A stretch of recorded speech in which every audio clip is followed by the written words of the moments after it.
নমস্কার আমার বন্ধুরা। আজকে আপনাদের কাছে যে টপিকটা নিয়ে আমি এসেছি সেটা হচ্ছে বিড়াল রাস্তা দিয়ে কাটা অশুভ না শুভ। এর আগে আমি একটা শর্টসে আপনাদেরকে বলেছিলাম যে আপনারা কি করবেন এবং তার জন্য আমি একটা লং ভিডিও নিয়ে আসবো। সো আজকে সেই জন্যই আমি অন লাইভ।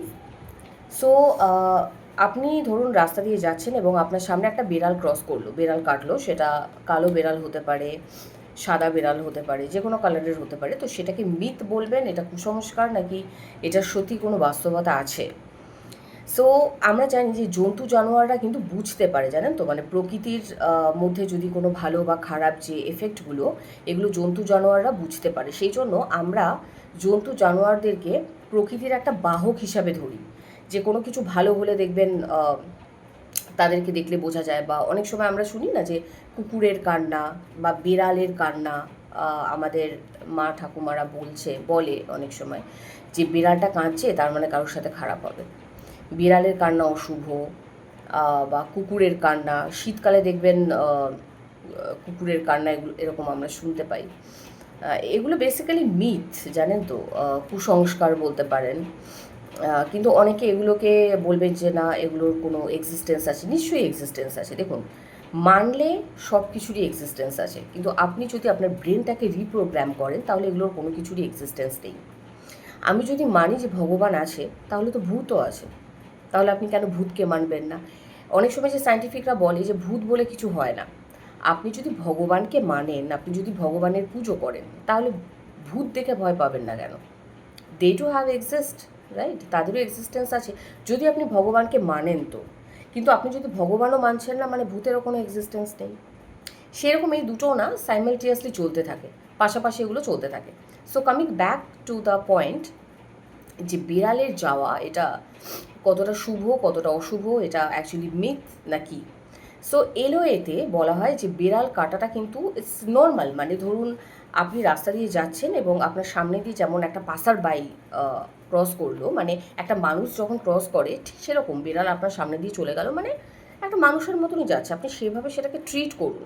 ল অফ অ্যাট্রাকশনে এটাই বলা হয় যে বিড়ালের কাটা কোনো রকম অশুভ কিচ্ছু না। এটা জাস্ট আমরা আমাদের মাইন্ডে, আমাদের মেমোরিতে প্রোগ্রামিং করে নিচ্ছি। আপনি যখনই আপনার মেমোরির মধ্যে দেবেন, ধরুন আপনি পরীক্ষা দিতে যাচ্ছেন, রাইট? এবং আপনার সামনে দিয়ে একটা বিড়াল ক্রস করলো, ব্যাস আপনার কী মনে হবে? যা, আজকে কোয়েশ্চেনটা নিশ্চয়ই টাফ আসবে। আপনি এই যে ভেবে নিলেন, আপনার মাইন্ডের মধ্যে কিন্তু সিগন্যাল চলে গেল, তক্ষুনি সিগন্যাল চলে যাবে। এবং দেখবেন ঠিক সেটাই হচ্ছে, আপনি কোয়েশ্চেন পেপারটা হাতে পেলেন এবং দেখলেন যে একটা কোয়েশ্চন আপনার কমন আসেনি। কারণ আপনি ভাবছিলেন, আপনি প্রত্যেকটা ওই যে রাস্তা দিয়ে আপনি যাচ্ছিলেন, রাস্তায় যেতে যেতে আপনি ওটাই ভাবছিলেন যে আমার কোয়েশ্চেন পেপারটা নিশ্চয়ই খারাপ আসবে, বিড়াল ক্রস করেছে। এই যে আপনি ভাবছেন, এটাই কিন্তু আপনার সাবকনশিয়াসে আপনি ঢুকিয়ে দিচ্ছেন। কিন্তু আমি বলছি, অ্যাজ আ এলোএ বিলিভার কোচ, আমি বলছি যে আপনি যদি এইটাকে একটু ডিফারেন্ট ওয়েতে দেখেন, একটুখানি চেঞ্জ করে নেন, যে বিড়াল ক্রস করে গেল, আপনি তাকে বলতে পারেন ব্লেসড ইউ। আমি সেদিনকে রাস্তা দিয়ে যাচ্ছিলাম এবং একটা বিড়াল আমার সামনে দিয়ে ক্রস করলো, যার দরুন আমার মাথায় এই চিন্তাটা এলো যে আমি এটা নিয়ে একটা ভিডিও করব, আপনাদেরকে বলবো। আমি কিন্তু বিড়ালটাকে দেখে ভয় পাইনি, আমি বিড়ালটাকে দেখে বললাম থ্যাংক ইউ, তুমি আমার রাস্তা ক্রস করেছো, আমার সাথে এখন ভালো হচ্ছে বা ভালো হবে, অ্যান্ড ব্লেসড ইউ। বা তাকে বলুন যে ব্লেস মি। এইভাবে আপনি যেরকমভাবে আপনার ব্রেনকে খাবার দেবেন, সেটা কিন্তু সেরকমই ক্যাচ করবে এবং সাবকনশিয়াস কিন্তু সেরকমই ক্যাচ করবে। ধরুন আরেকটা উদাহরণ দিই, আমরা অনেক সময় বলি দেখ জোড়া শালিক, জোড়া শালিক মানে ভালো হবে। জোড়া শালিক আপনি দেখলেন, তারপরে কিছুক্ষণ পরে জোড়া শালিকের একটা পেয়ার উড়ে চলে গেল, তার মানে কি আপনার সাথে খারাপ হবে? ভালোই হবে আপনার সাথে। আপনি যেরকম ভাববেন, যেরকম খাবার দেবেন, সেরকমই কিন্তু হবে। বাস সেটাকে নিয়ে ডেসপারেশন একদম আনবেন না। ডেসপারেশন কিন্তু ম্যানিফেস্টেশনের শত্রু। কিভাবে হবে, কি করে হবে, কোন টেকনিক ইউজ করলে হবে, সেগুলো ছেড়ে দিন।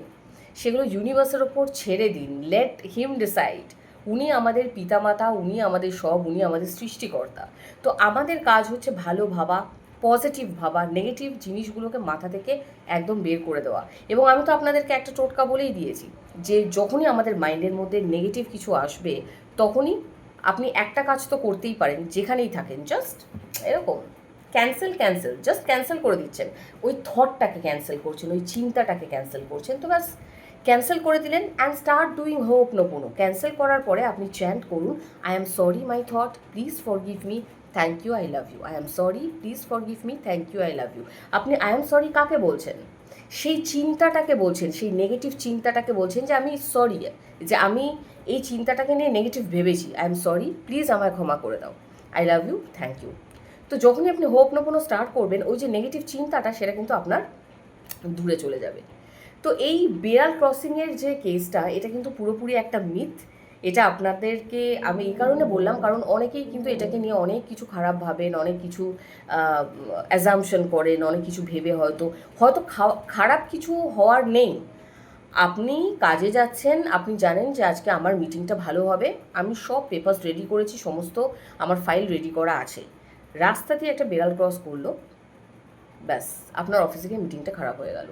ব্যাপারটা বেড়াল ক্রস করার জন্য না, ব্যাপারটা হচ্ছে আপনি তখন আপনার ব্রেনের মধ্যে নেগেটিভিটিটা ক্যাচ করে নিলেন যে যা বেড়াল ক্রস করলো। ভিডিওটা শেষ করার আগে আরেকটা ছোট্ট টিপস বলতে চাইছি, টিপস না মানে ধরুন আমার একটা পার্সোনাল এক্সপিরিয়েন্স আমি শেয়ার করতে চাই। আমি যখন প্রথম চাকরি পাই, জাস্ট আমার গ্র্যাজুয়েশনের পরে, সেটা একটা বিপিও কল সেন্টার ছিল, এবং আমার মনে আছে আমি যখন চাকরিটা পেয়েছিলাম ক্রেডিট কার্ড ডিপার্টমেন্টে সেলিংয়ে এরকম চাকরি পেয়েছিলাম। দিনটা ছিল শুক্রবার, 13 তারিখ।